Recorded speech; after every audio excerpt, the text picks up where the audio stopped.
Hey y'all, what up? It's Brooke here. Woo! And on this thankful Thursday, I have decided to... Oh god. Okay, so this is a video that I decided to do for a while now. I decided to do it on O2L. Let's start from the very beginning. How did I find, in a sense, how did I find O2L? Well, it was so long ago. Like, it was in 2013 when I first discovered them. I found Connor's videos. Actually, I think I found his videos maybe through Tyler Oakley. Not 100% on that, but that's what I remember. And I remember I used to watch his videos and I thought they were hilarious. And I would watch his every Monday.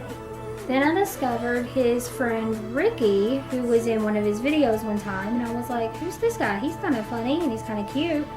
And so I clicked on his videos and I was like, oh, he's pretty awesome. But then my friend Tamala asked me if I knew who JC was. And she told me that I should start watching JC's videos. And so I did, and then lo and behold, next thing you know, I'm watching a Kian video, and then along came Sam and Trevor. And so I've, I guess, been like faithfully committed to watching O2L videos since, I guess, August of 2013, when they all moved into the what they called the O2L house. They were this group of 6 boys who were not only best friends, but they were like brothers to each other. They loved and cared for each other more than anything in the world, and I thought that was so cool. And so then my friend Carleen, she got into watching YouTube a lot and stuff, and I was like, have you ever seen O2L? And she was like, who the hell is O2L? So I kind of introduced her to Connor and to O2L because I constantly talked about him all the time. So she began to get into him. And one night, me and her, and I kid you not, you think I'm lying when I say this, but I'm not. We spent 5 hours, five hours watching Connor and O2L videos. It was probably one of the greatest nights of my life. Like, it was the one thing that brought me and Carleen closer as friends. And their channel began to get closer and closer to 1 million subscribers. And I remember being so excited for them. And I think the coolest part is when it hit 1 million subscribers, they were all back home in their individual houses, which is really ironic because that's how O2L originally started. It was with each of the boys home in their own bedrooms, their own living rooms, kitchens, wherever they chose to film. And that's where they were when they hit 1 million. It was like they went back to the beginning. It was so cool because they had taught me so much. And to watch these people that I loved and admire hit one of the biggest accomplishments you could ever hit. And then the summer of 2014, they went on tour for a month. Like, they rode on a tour bus and they got to go on tour and they went to all these cool cities and they got to do all these really cool things. And they got to show us who they are, you know? Like, and they had the O2L song, you know, and they had the O2L dance. I didn't get to go. I wish I could have, but I didn't get to. But if you got to experience that, consider yourself one of the luckiest people in the world, because that will probably never happen again. Like, when people say that was a once-in-a-lifetime thing, that literally was a once-in-a-lifetime thing. We come to after the tour. 4th day in July, when Connor announced he was leaving the channel. I lost it. There's no other way to say it. I bawled like a freaking baby. But I wasn't sad that necessarily he was leaving the channel. I was sad that he admitted that he had been sad, that he wasn't happy anymore, and that he couldn't keep doing something that was making him unhappy. And it just broke my heart to see him like that. Connor left in July. And I was a mess, okay? I continued to support O2L. I continued to watch O2L. I continued to support Connor. I continued to watch Connor. I continued to do all this really cool stuff, you know.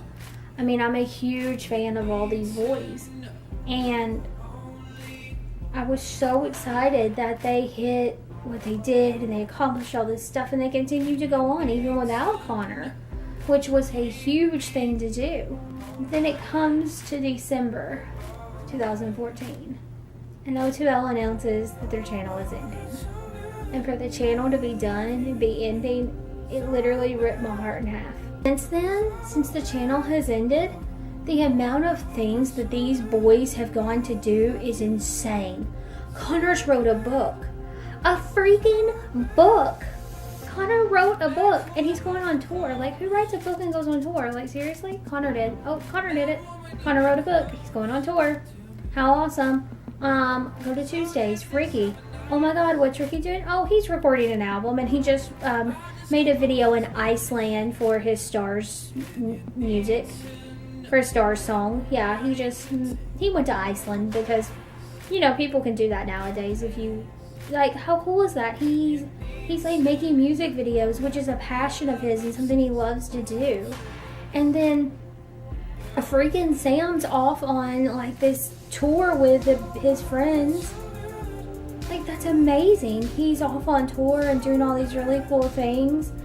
And then you've got JC and Ken who have the combined channel together and they're off doing their stuff and they hit 1 million subscribers. Like, Ken and JC's channel just hit 1 million subscribers. Like, that's so flippin' cool.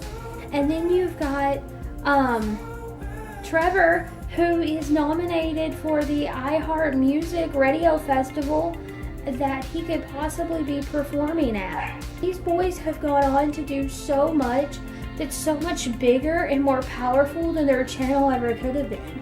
So is it awful the channel ended? Yeah, but it's so cool to see where they're at now and to see what they're doing. And through each one of them, they taught me a lesson. And Connor taught me to find what it is that makes you happy and go out and do it. Like, why are you sitting on your butt at a dead-end job if it doesn't make you happy? Go do what makes you happy. Ricky taught me that to don't hate people for something that they can't change about themselves. Like, he can't change his lisp. It's something he has. He'll always have it. Why would you hate on him for that? He can't change it. Sam taught me to always be yourself no matter what the situation is. Sam has an obsession with showing his butt. So if you've ever watched a collab video, Sam's going to be his goofy self and pull his pants down and show his butt. He always does that. That's a Sam thing. It's just a Sam thing. And that's just who he is. He's always going to be himself. And JC's video that he did that time about I hate myself is my favorite video he's ever made. Ever. He did a video on all these things he hates about himself. And then he said, but even though I don't put the little dot on my nose or my puffy cheeks, there'll be somebody out there someday that's going to find those things and fall in love with them.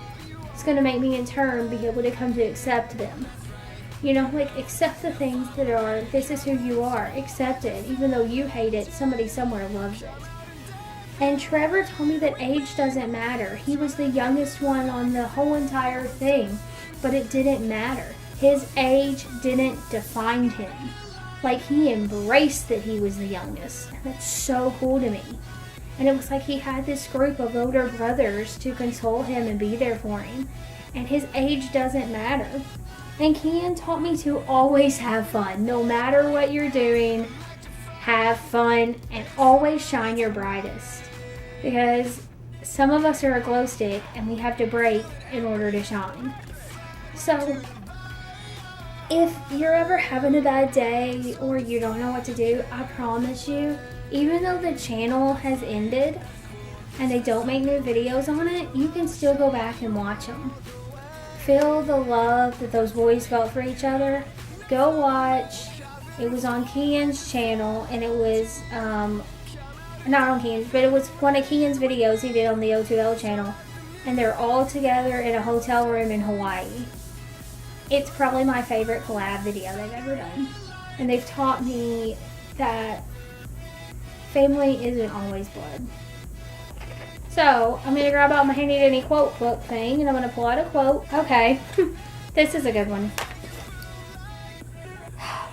You don't need a ton of money. You don't need to speak a foreign language. You don't need any special skills. All you need is a little courage and some serious determination.